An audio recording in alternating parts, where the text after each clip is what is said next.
Hi, and welcome to Decoding AQ, helping you to learn the tools, mindsets, and actions to thrive in an ever-changing world.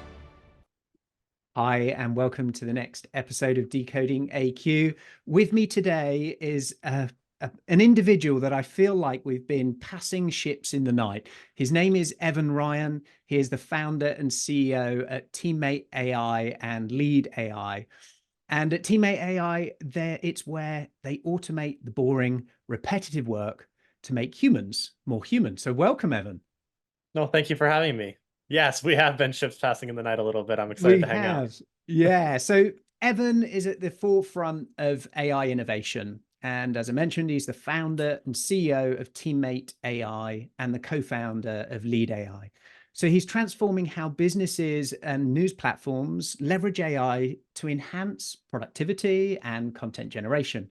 His belief that every individual can engage in more fascinating and motivating work with the aid of AI is not just this vision that lots of people talk about, but it's really a reality that he's creating for hundreds of businesses.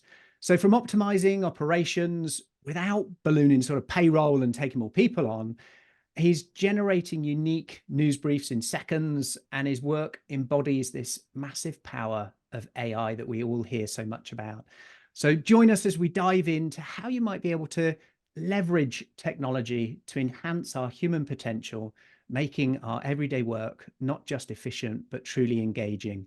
And we have met, but we, like many of you, I imagine, meet loads of people, and it depends on context. But he is a fellow strategic coach, Free Frontier. And I would just love to start off with, actually, Evan, with a question around AI. And why do you think maybe most people are thinking about AI perhaps not as optimally as they should be? So give us a bit of your thought around that question, then we'll dive into loads of other stuff. Yeah, well, I think first and foremost, a lot of people still don't understand how software works, nor should they. It's not in their unique capabilities. If you're not somebody who's really oriented towards, understanding software, wanting to build software, wanting to be a part of tech, which most people aren't, then why would you spend the time, the energy, the resources to go learn how software works? But the downside to that is that to folks that don't understand how software works, for all intents and purposes, it's a little like magic. And then AI seems like magic times, I don't know, a million. And then on top of that, the media is covering AI and tech is selling AI in all sorts of different ways. Is it going to come take all of our jobs? Is it going to it's kind of like one day there's AI, there's no AI, the next day everything is completely different, and we live in this utopia type universe? Are we going to go from a world where some resources are scarce to nothing is scarce, and now we're all like artists? And so everybody sort of has their own way of thinking about AI based off of what they read, what they consume, and I think kind of the flavor of the day in terms of how AI is going to impact things. But really, our sort of mindset around it is that AI should primarily be a tool that frees up humans. And if this technology is merely a tool to free up humans, then that would mean that everybody's already done it before. Like, you used to have a filing cabinet where you kept all your files. Now you keep them in Dropbox or Google Drive or OneDrive. And that technology is a tool that's freed us up. Now, if I wanted to go find a file, I don't need to stand up, walk to the filing cabinet, open it up, find the file, read the actual document itself, put it back in and shut the filing cabinet, walk back to my desk. I can just click a couple of buttons and I'm there. And so for us, we really think about AI as just another step in sort of the continual progress of technology giving humans more time to make humans more human. It's interesting. And I wonder, like whenever we get something new, a new process, new system, you talked about transition from, filing cabinet to Google Drive and OneDrive. We're 5 years into our business and our Google Drive is still a mess, right? Yeah. And the reality of, these tools on the face of it, you read the marketing literature and you go, wow, this is going to be awesome. As CEO, I can go, yeah, I'll be able to find anything. Everybody can work in the cloud. It's cool. And yet it's still messy as hell. People put it in the wrong place. We label it everywhere. And from before, where I grew up that the file naming and the file tree structure and everything had to be optimized. Now, where we don't have a common language of naming anymore, everybody just does it. And the most common thing I do is just search in my drive to try and find the file that I want. So we have this, desire of a lot of these things freeing us up, but there's this period of the sort of messy middle before that, where we're learning new things, new behaviors and new activities. And I guess for many, that's where AI is very much in that place, right? That messy middle of it's the promise of freeing me up, but it feels painful and difficult to figure out where do I deploy it? And when I'm deploying it, well, I could have just done that quicker in another way before I actually get this speed of learning to get to a point where it is maybe automagical and it just happens for us. Oh, absolutely. And it seems like there are 100 new AI tools that get launched every day, and I try to demo a lot of them. And what I've discovered is that there are a lot of amazing demos. And then when I actually start using the platform or I start using the tool, then it creates more problems than I previously had before with the old way. Or even worse, I am trying to use a tool to free myself up, but the tool only works like 80% of the time. It's just that I don't know what 80% it works. So now I still do the task, but I also am babysitting a computer. And there's nothing that makes me an axe murderer more than needing to babysit a computer. And so, yeah, I totally understand that trough of disillusionment. I'm in it a little bit too. But I think that as we make it through the messy middle, and as long as we have kind of the right mindsets, the right ways of thinking about how do you even approach this in the first place, how do you make it a partner in your success instead of a competitor or an obligation in your success, it makes it so much easier to sort of experiment, try, ditch the things that don't work, but keep the productivity gains from the tools and the technology that does.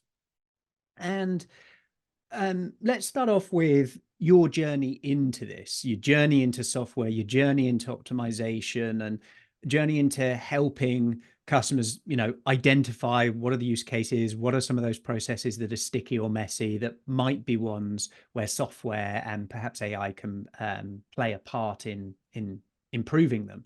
So what was your journey in? What were some of the early areas, early learnings? And let's start from there, Evan. Yeah, well, I'm not classically trained in technology. In fact, I didn't even know I liked the tech business until I was a senior. I was in a fourth year at university. Before that, I just knew that I was really good at science and I wanted to help people. And so when I was just starting university, I originally thought that I wanted to be a doctor. And so I was volunteering at a hospital, which is one of the things that you do when you're kind of getting ready for medical school and you're starting to orient yourselves around how the medical field works. And the first day before I ever started university, I was volunteering at the hospital and I stood at the nurse's station and I looked around. There was like very ugly drop ceilings. It was very low light. The walls were gray. It was not a happy place to be. And I looked around and nobody was happy. And so I said, well, I'm not gonna go be a doctor anymore, but I don't know what I'm gonna do. And I ended up studying behavioral neuroscience at university. I thought, well, if I can at least learn how the human brain works and learn how humans think a little bit and how they process things, that'll probably help me somewhere down the line. Anyway, I went to a technology conference several years later. And they had this guy by the name of Jeremy Howard, who at the time was the #1 ranked researcher in AI, and they actually rank, speaking about all the stuff that you could do with AI back in 2016. And he at the time had a company that used AI and could better diagnose breast cancer from CT scans and MRIs than a team of board certified doctors. And I thought, if this is what you can do now, I'm sold. I bought a used iPad because I was at university, I was broke, and I taught myself how to code using a game made for preschoolers. But where that really led me was it led me to understanding how non-technology oriented people, how non-software oriented people think and want to use various pieces of technology. And as the company developed, I really discovered that I love doing fun stuff and I hate doing boring stuff. And I've actually never met anybody who likes doing boring stuff. And so I decided to use this self-taught technology, that like kind of technology capability that I had, to automate all of my boring tasks. Wait a second. If I want to automate all my boring tasks, then I bet a lot of other people also want to automate all their boring tasks too. And it turns out that that's actually the best way, in our opinion, to make AI a teammate, is to just take all the stuff that you don't like to do, give those tasks to computers, so you can spend all your time on stuff that you feel uniquely capable at and that you love to do. And so what did that look like in those first steps? What were the things that you defined as boring, and how did you go about it? Was it in a Blue Peter style, getting yogurt pots together of different software, patching them and sellotape around and get an outcome? Was it coding from scratch? Was it white labeling a few different services together and doing APIs between them all? What did it look like? What was boring, and how did you then solve that? And what did that look like? And how have you then been replicating that process, as it were, for others?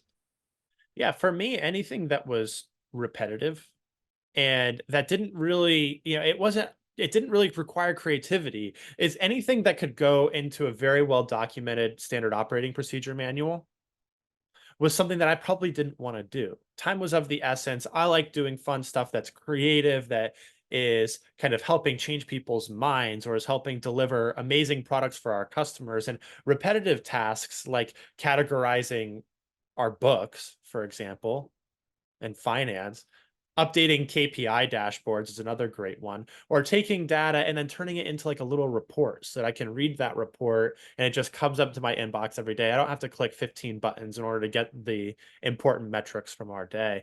Those were the sorts of things that I was looking at the very beginning. Like, I don't want to do data entry. I don't want to take 2 hours of my day and do data entry, or 2 hours a week and do data entry. I don't like doing email.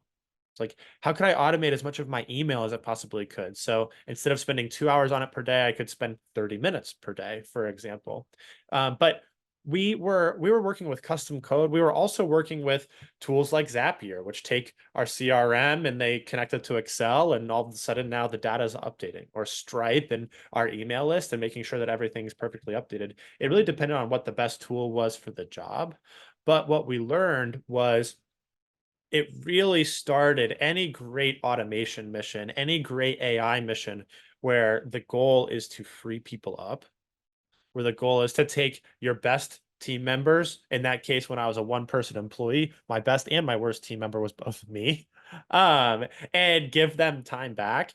It really started as almost a process mission. Like, let's document and optimize the process first, and then we can apply a computer to it down the line, only after we understand everything that goes into it. And that's really where we were able to find the reliability and make sure that you can sleep well at night knowing that the computer is working the way that it's supposed to.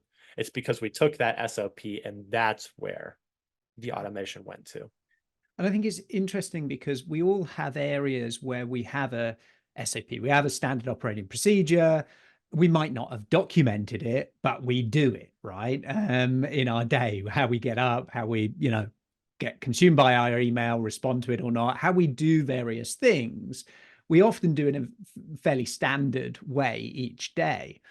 And what I'm interested in is, when you do that and you look at it, is it about just taking what that is and okay, now let's make that run on a piece of software? Use Make, use Zapier, use plug in different things to be able to make it more accessible, the feedback quicker, so that we can make better decisions in the way we spend our time? Or how much of it is consultancy work on steps 5, 7, and 8 you shouldn't be doing anyway? That should consolidate here, and an optimization process before then looking to how we might integrate software and repeating. So is that something that has to be a team sport, i.e. with somebody else, or are we able to do it ourselves, or are we too close to be able to really see what we should or shouldn't be doing? You can do it yourself. I think the best way to do it yourself, though, is to take whoever in your organization is the most kind of tech savvy and almost make their role to be an internal consultant to everybody else in the company. So they're asking you questions like, what do you do? Why are you doing this? Why are you doing it this way? What happens next? What happens if this doesn't work, or if this is a little bit funky? So that they can start to really build out the SOP. And it works especially well if they don't know anything about what you're doing, or if they know very little about what you're doing, because they can ask sort of very basic questions. Who's doing this? Why are they doing it? How is it getting done? What happens if things that you may take for granted if you have a lot of institutional knowledge? And then only after the process is documented in such detail, I think, do those optimizations really find themselves. But a lot of it is an optimization mission. I'd probably say half of an automation mission is really just an optimization mission. And if you're not getting time back from the optimization, I'd be shocked.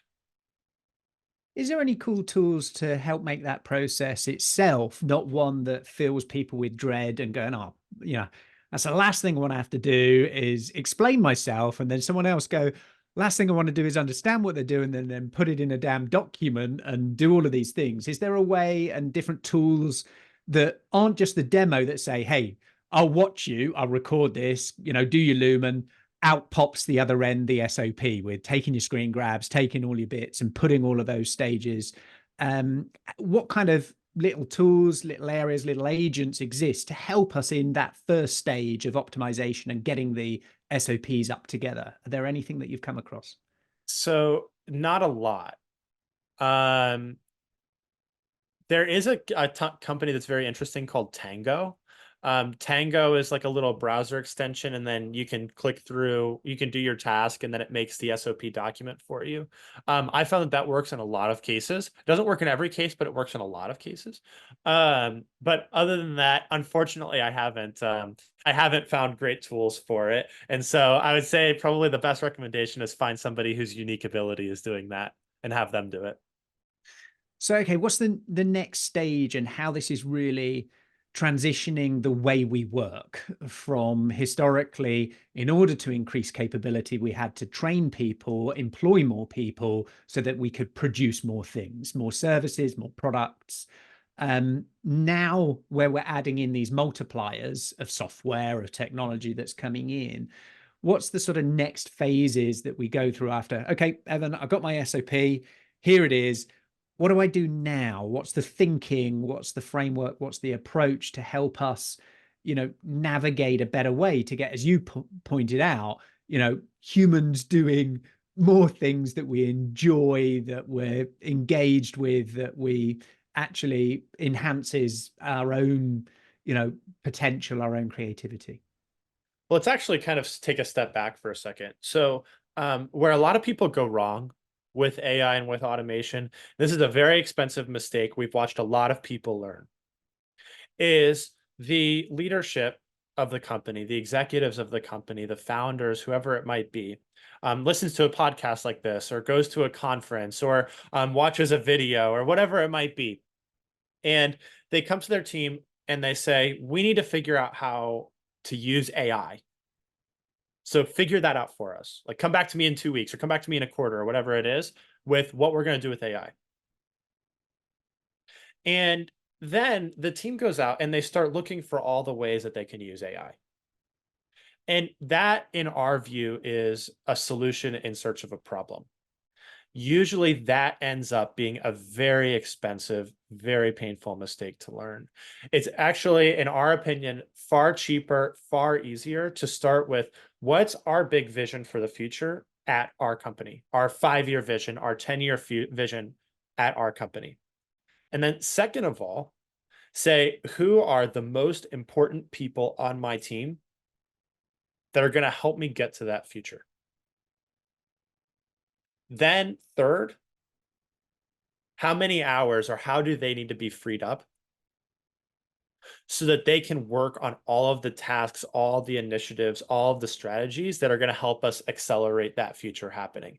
And that's where AI starts. After that, then it's really identifying, well, what are all the tasks that are repetitive? What are all the tasks that these key people, these best people in the organizations, what are all the tasks that they hate to do? How can we use AI to free up our best people so that they can work on the really big value creating stuff? And so after you've identified those tasks and you've built the SOP for it, then if you're technology oriented, take it to your tech team, or you do it, or whoever it is that's technology oriented, find the best tool for the job. So it may be Zapier or Make or Power Automate. It may be custom code. Custom code doesn't always have to be super expensive. It may be something like just changing your CRM from one CRM to another might solve all the problems for you. But understand where that task is now, what you want it to become, and then again, be a problem, like know what the transformation is and look for the best solution for that. If you're not technology oriented, I would recommend working with a technology partner. I don't recommend trying to make it a core capability. That also can just kind of lead to a lot of very expensive, very painful mistakes. But the goal is once you have that SOP, you can automate that task with faith that it's going to always work. And the person that you're aiming to free up is now working on more important, more strategic, more value driving work. In the hundreds of thousands of hours that you've freed up for the businesses that you've worked in, are there any, big rocks, big correlations between them that you see all the time of areas of opportunity? So once you've understood, okay, this is the vision, these are the key people, are there common tasks? Is it emails? Is it meetings? Is it reporting? Are there any areas where actually I can thin slice this for some people? In our experience, it's been this, and this might be an area to give them indication of, right, let's have a look. We've put these pieces together. That might be an area that even believing that is possible to increase productivity. Because, we have clients at the moment who are mandated and, the senior team are saying, we need to do more with less. We need to up our productivity by 20%, 25%, et cetera. And not taking on headcount, but we want to, still compete. We want to do this. So where's the opportunity for that increase in value creation without increasing headcount? And I know that's a core focus for you. So what are perhaps some of the stories, some examples that you've done with clients? Yeah, so I'm actually going to start a little bit with what the common people are that really find success, and then we'll work to the common tasks where there's a lot of success. So Love it. the common people that really see major boosts in efficiency and effectiveness and performance are two. The first are people where they are A player talent and B plus player talent in your organization, and they really need to be freed up. It's just that they can't let go of this task because it enables them to do their unique ability style, their, most effective, most important work. Enabling the key people is absolutely huge. Automating tasks for key people, they almost always universally love it. They are welcoming to it, and they become the biggest advocates inside of the organization for everybody else. So they make it safe for everybody else. The second group of people that really benefits from it is actually in any roles where there's high turnover. So if there's a role where there's high turnover, you're constantly hiring and then the person's leaving, and it's like every 6 months, every 12 months, every 18 months, you feel like you're going through this kind of rat race again on the same sort of a task. That usually is a really great spot for automation and for AI.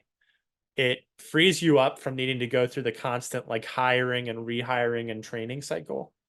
But also, if there is high turnover, there's probably a reason why. Like either the value being created doesn't pay well enough, or it's just boring, or the grass is actually greener elsewhere. So those are the two types of people that really do well. In terms of the types of tasks that do well. So first of all, a lot of data entry. And data entry isn't just Excel.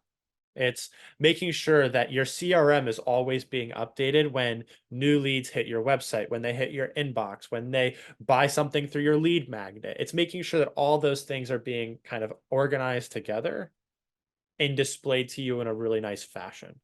Taking all of your KPIs, automatically gathering the data for your KPIs and just dropping them into a dashboard for your executive team meetings, or putting them into a one-page report for your executive team meetings. A huge one, oh my gosh, this is a huge one, is taking all the KPI data and delivering it to the executive team in an email every morning. Here's what happened in the business yesterday. This many customers had this experience. This many customers had this experience. These invoices were paid. These invoices were received. Here's where we sit with our cash balance, those kinds of things. So that every day there's just a new like kind of state of the business report that comes out. Another great one that we have is a lot of times, a lot of people are doing research.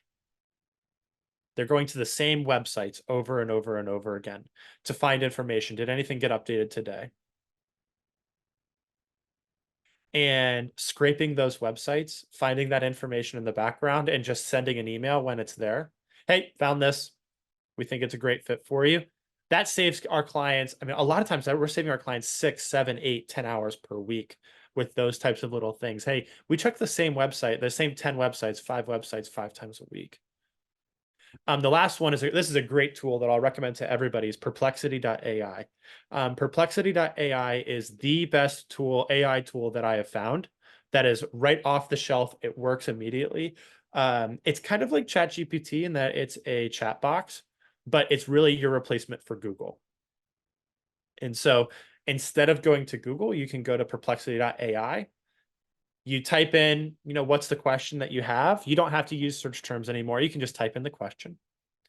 And the AI goes out to the search engines. It finds the top up to 25 different sources. It reads all of them. And then it summarizes its answer and it cites its sources.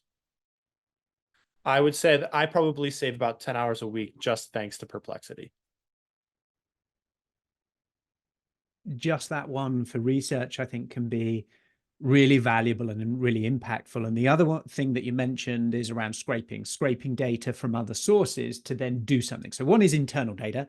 How do we do that? Make it visible, make it consolidated, make it accessible in the way I want it. This executive wants it in an email every day. This one wants it once a week, just on their Slack channel, whatever that may be for internal staff. External, are there any tips, tools, pieces around scraping? I know that as a company, we've been experimenting with a few of these to generate data, generate lists, be able to grab information from sites where it follows you, records your various actions, and then automates that, and then you can integrate it in with Google Sheets or whatever other places that you want it to dump that data to. Are there any that you would recommend from the scraping perspective? And also for people who might not be even familiar with that term, scraping, give a layman's view of what that looks like, the advantage of it, and anything that you can give tips on. Yeah, so very briefly, scraping just means that a computer is surfing the internet for you instead of you surfing the internet.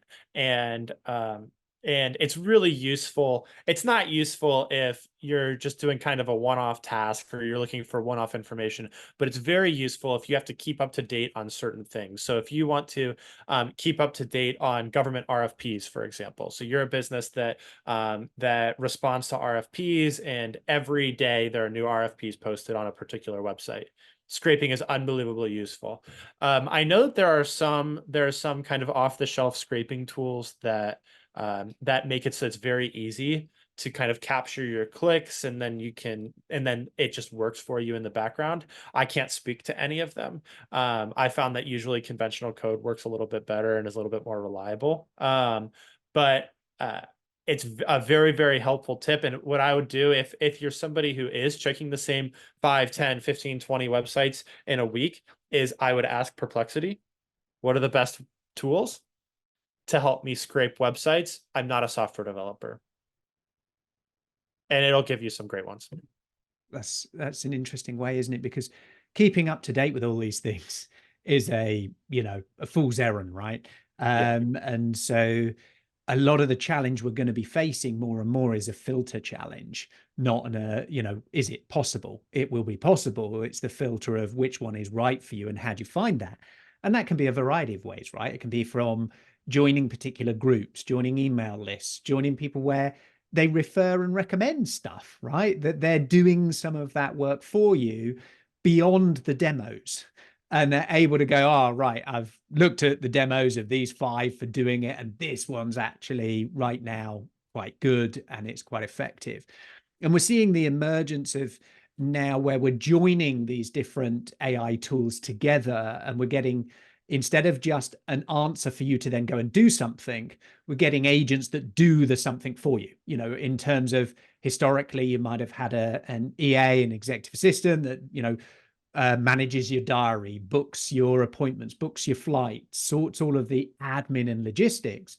Now agents are capable of doing that. So I think, you know, for a lot of our listeners who are consultants, who are coaches, who have regular client meetings, one-to-ones, you know, they're working with teams, the prep work involved in that, using things like Calendly for setting up diary management, getting them booked in.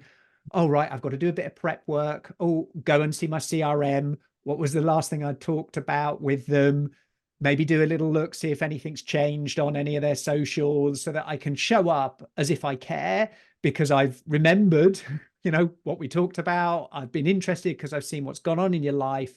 And we can now start to have a conversation about what are the, you know, goals you're aiming for, what are the challenges you're facing, and how might you be able to realize some of those opportunities. Are there any interesting ways that you've seen that can help for those kind of areas where we want to be able to prepare well for a session, be that internal or external, and then after that session, be super good in our follow-up? It's something I've certainly had a challenge with, right? You have great conversations. Oh, I'm going to do loads of stuff with that. And often I'm just back to back, really busy. And I come to the next day and, what did I discuss with Evan again? I can't quite remember, and I need to follow up. And I said I'd intro him to this person. I'd just love it if that, you know, conversation not only gave me the notes, but then went ahead and did some of these things. Where are we in that vision of it does it? It's happening now. It's a little bit away. What's your view on that, Evan?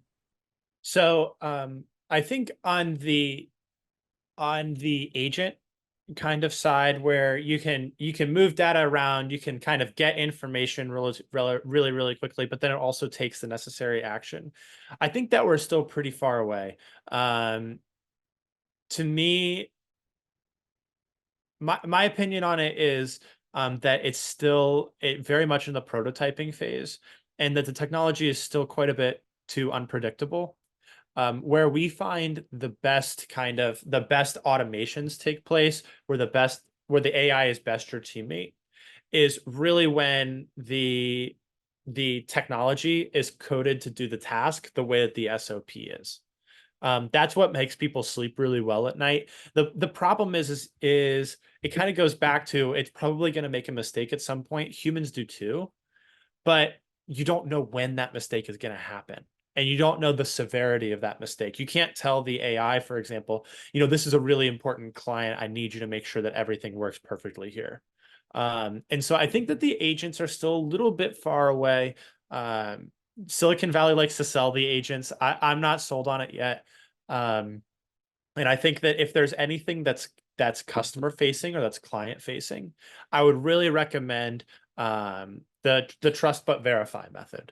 So it's kind of like trust the dealer but cut the cards.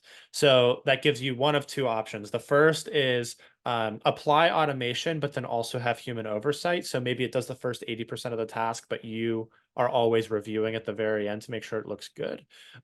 Or it's written in conventional code, so there's a very predictable input and a very predictable output.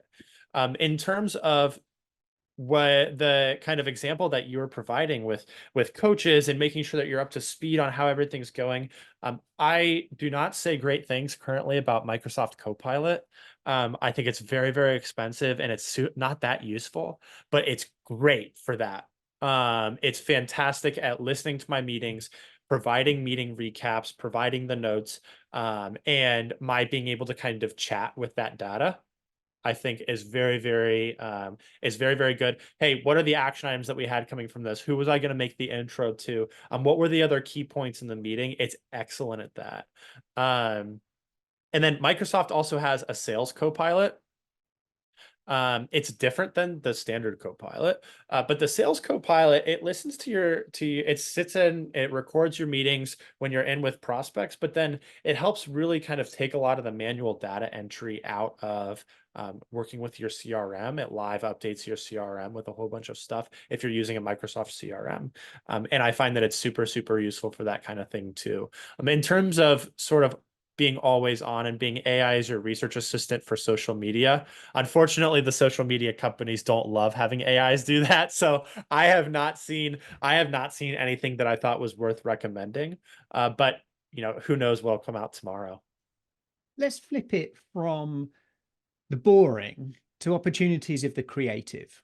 And so one of the things that I know you've spent time in of, news platforms, content creation, we're seeing a lot more of this, right? From the creation of creative text to the creation of images to the creation of sounds, voice, music, to video, to Sora and beyond.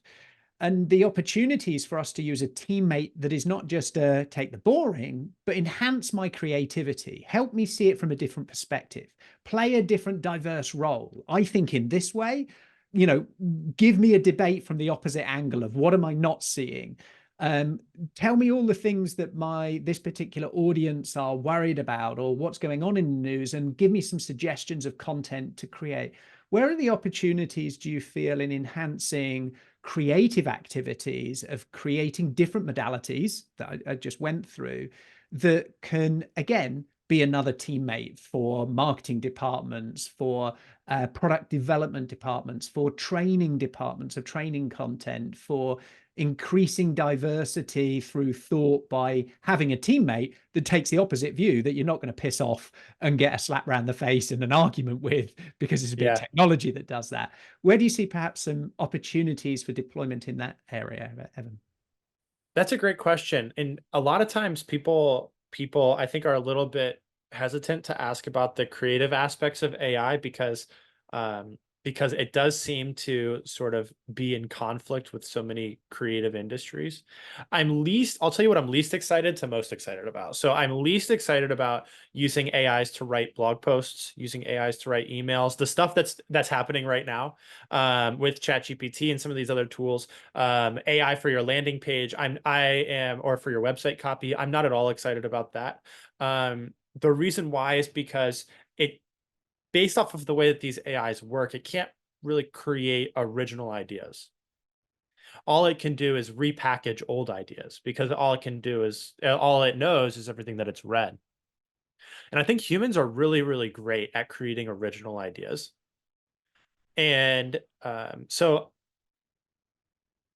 if you're using these AIs to write your landing page and to write your blogs and your emails and all sorts of stuff, couldn't your competition too? Like, couldn't everybody else also kind of do that? So I'm not very excited about that. I don't think that it helps anybody stand out in the marketplace, but I am very excited about using AIs like ChatGPT to repackage your original content. So, hey, here's an essay or here's a blog post I wrote. Now turn it into my LinkedIn post, turn it into my Facebook post, turn it into my Twitter post, and put it into an email for me. I'm really excited about those types of AIs. In terms of using AI to create images, using AI to create music, using AI to create videos, I think that we're going to see an absolute explosion of creativity. Right now, the tools that you currently have to use require a really steep learning curve, like the Adobe platform, for example. There's a big learning curve there. And being able to use AI in a way that allows you to express your imagination and tinker with your imagination, I think it's going to be just so incredible in terms of what happens in the gaming space, what happens in the illustration space, what kinds of images are you going to be able to create that really exemplify or personify what you're thinking? How is video editing going to change because we were able to have AIs create such great B-roll?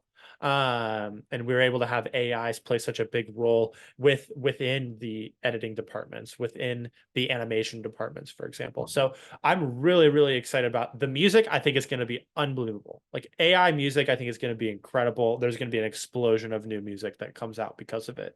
I think the images, I already love tinkering with the images. I think it's just such a delight.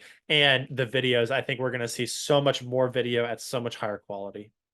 Yeah, when Sora gets widely available and you see the demos, to then even where things were a year ago to where they are now in our familiarity with using large language models and ChatGPT and Claude and all of those sorts of things, same level of advancement in all these other modalities, right? In image recognition, in being able to show the flow chart in the meeting and then prototype up a working demo of these things. I think we're going to be able to prototype things so much faster and quicker without putting pressure onto departments. Oh, I go to my tech department, I have to write them a brief. I have to, wait for the backlog for my 2 weeks to get my little idea together that I want to demo with my clients or within my product division, to being able to go, I can do some of those things, work it up even in the meeting or the next day to validate these ideas and validate them with the market as we experiment with co-creation of new ideas. I think you're right. We're going to see an explosion of that across these modalities.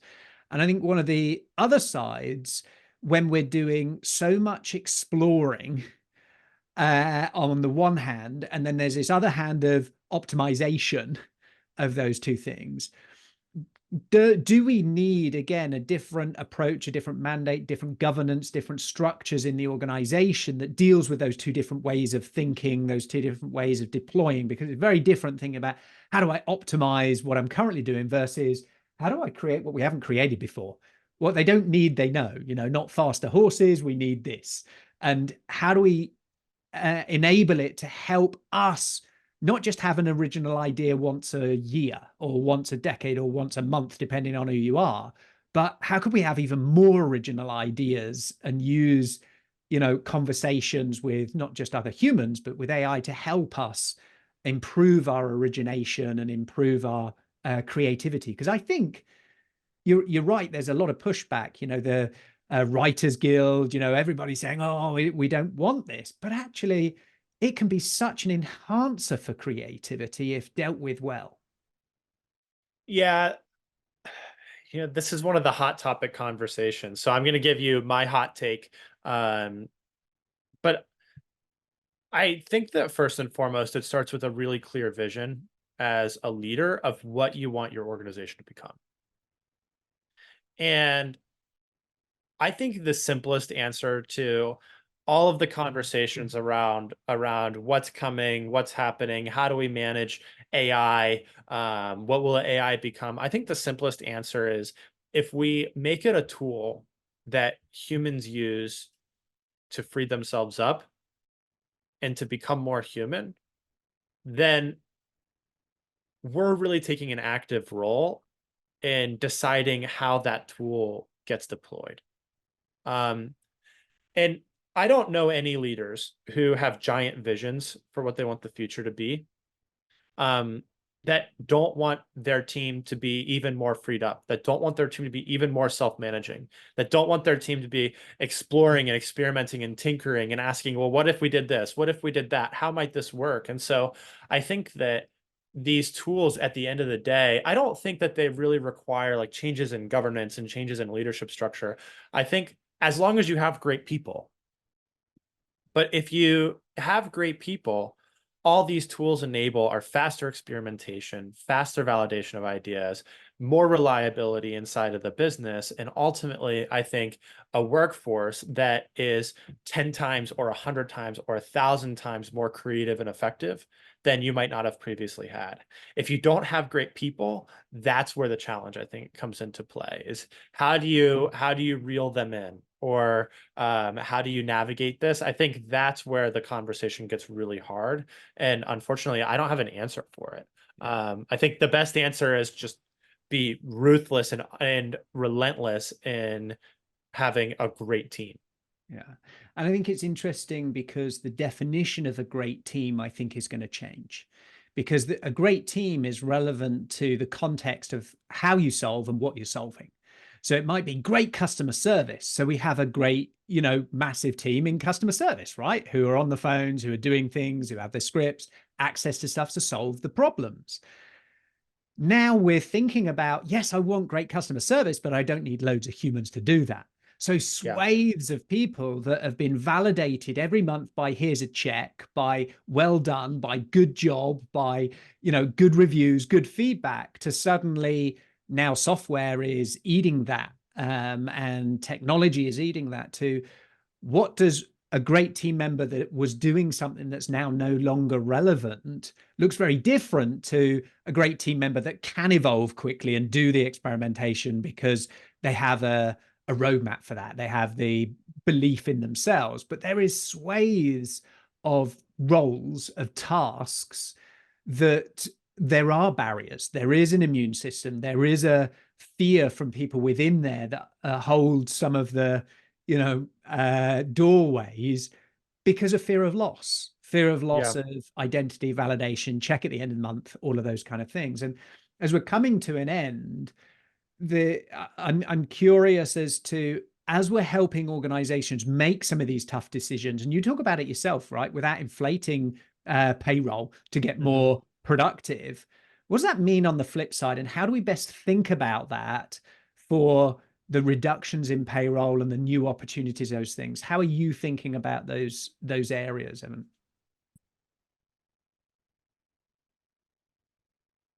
The first way that I think about it is, imagine that we went back to the 1950s and we said that in 2024, you and I will be on opposite sides of the world.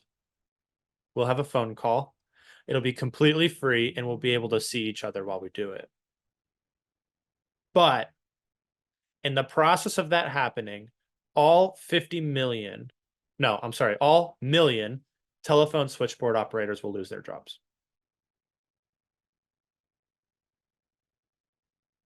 Would you believe that it is so unbelievably hard to hire people right now in kind of the global economy? Of course, the answer is no. And I think that's that is how I think about it. But I think if you're somebody who's not in tech and you're somebody who's not in AI, it probably seems like it's a bit of a cop-out answer. I do think that and so I'll do the other side of it in a second.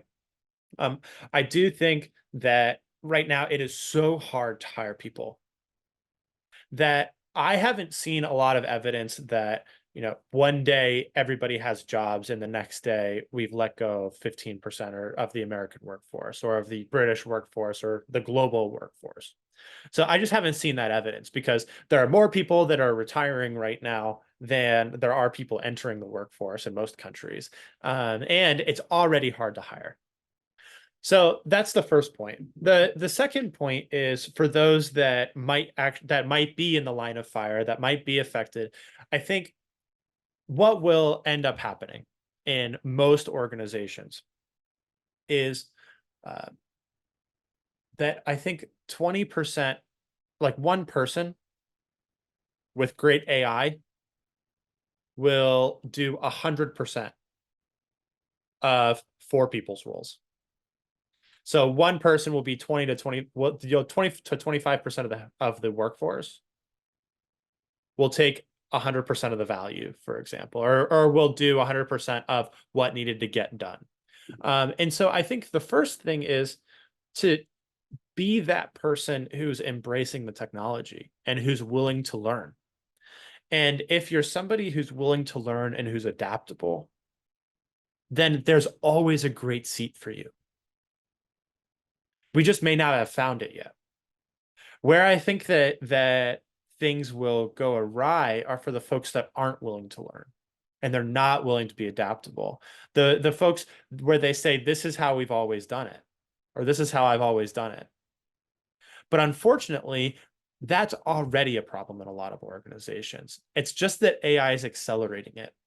So I think kind of to summarize where I'm at a little bit is that I think that this is the natural progression of things of kind of the systems that have been going on for a long time, much longer than I've been in the workforce. But I think that the pace of it is accelerating. And so the key aspects to it, if you're somebody who may be in the line of fire, or if you are running an organization who have people that might be in the line of fire, is to work as hard as you can to be as adaptable and to be as easy of a learner and easy of an educator and quick study as you possibly can. Because that's going to be also where you find your own kind of unique capabilities to drive your own unique value. It's amazing when you think of it in the way you just articulated, from, companies posting out, massive restructures, job shifts, getting rid of people, that if every one of those could be a 4 times multiplier, imagine the compounding effect and the overall multiplier if each one of those was empowered to create value for the organization and for the clients that they serve. That would be phenomenal, wouldn't it? That would be a phenomenal game changer. The last question that I have for you before you also share how do people get in touch with you if they're interested to find out how they can create more teammates, AI as a teammate, is around curiosity. And it's a question I ask every guest on the show. And it's, when was the last time you did something for the first time? And what was it? We didn't get to this, but I'm also a digital nomad. And so I don't have a house. I don't own a car. I travel all over the world with my lovely girlfriend. We live out of Airbnbs. We've been doing this for 2 years. And I think the first thing is I just recently, we were in Spain. We spent January in Spain, and I've been learning Italian. This is a little bit of a diatribe, but forgive me. So I've been learning Italian. My lovely girlfriend's been learning Spanish. The reason I've been learning Italian is because a couple of years ago, I was losing my hair like many men do. And I was watching a television show where Stanley Tucci, the actor, was in Italy. And he was in Italy. He's bald. He was speaking Italian. And I thought to myself, if he looks that good speaking Italian and he's bald, I better learn how to speak Italian. So I downloaded Duolingo, and I have not missed a day since. And now I have teachers and tutors and all sorts of stuff. But we were in Spain, and one of my favorite things to do whenever we're in another country is start speaking Italian to people that I think may know it. And of course, there's always somebody that speaks Italian. But I've also started to try to use some Spanish, like Spanish that I've absorbed through living in Latin America and living in Spain and some other places. And so I would say that is the first time that, like, Spanish, which I have not even done Duolingo for it yet, much less worked with a tutor, without my girlfriend to save me when I inevitably did something wrong, which I did, but it all ended up being okay. It's beautiful, isn't it? The joy of language, that yes, technology exists to do these things, Babelfish being able to speak, have conversations via a piece of tech that does it in real time, versus just the joy of learning a new language, understanding the culture. I have to admit, Evan, it was my worst field, my worst subject at school was languages, German and French. I think many British are the same, right? We're born in England, so we have this, view. And I remember telling my French teacher, well, if I want to do business with people that speak another language, well, they'll speak English or I won't do business with them. And I had this, very awful attitude. And the appreciation for languages is something, really amazing. And as I mature in life, a better appreciation for it. Thank you for your patience, bit of extra time recording the show, Evan. And the last piece, just share, how do people get in touch with you, Evan? Yeah, so to learn more about some of the AI tools that I talked about, I've created a resource hub where you can find lots of videos of me using them, succeeding with them, failing with them, and some other mindsets and strategies. Also, how I save 5 hours per week just on my email. You can get that at teammateai.com/start. So teammateai.com/start. You can also check out my book, AI is Your Teammate, if you're interested in learning more about that. And yeah, the book has my email address in it, so you can just email me. Awesome. Thank you so much, Evan. It's been a real pleasure to dive in around this subject that so many talk about, but the reality of where are we today? How are we deploying it for value? How can we free up? I love the way you think about it. Free up those people we want and need in our journey to realize our visions. So thank you so much. Thanks for having me. Do you have the level of adaptability to survive and thrive the rapid changes ahead? Has your resilience got more comeback than a yo-yo? Do you have the ability to unlearn in order to reskill, upskill and break through?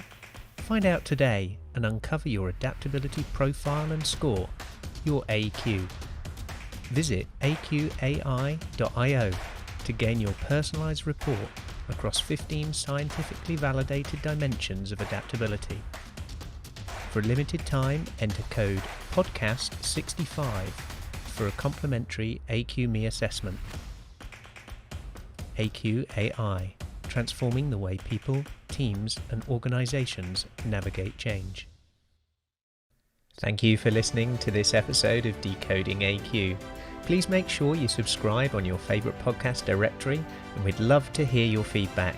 Please do leave a review and be sure to tune in next time for more insights from our amazing guests.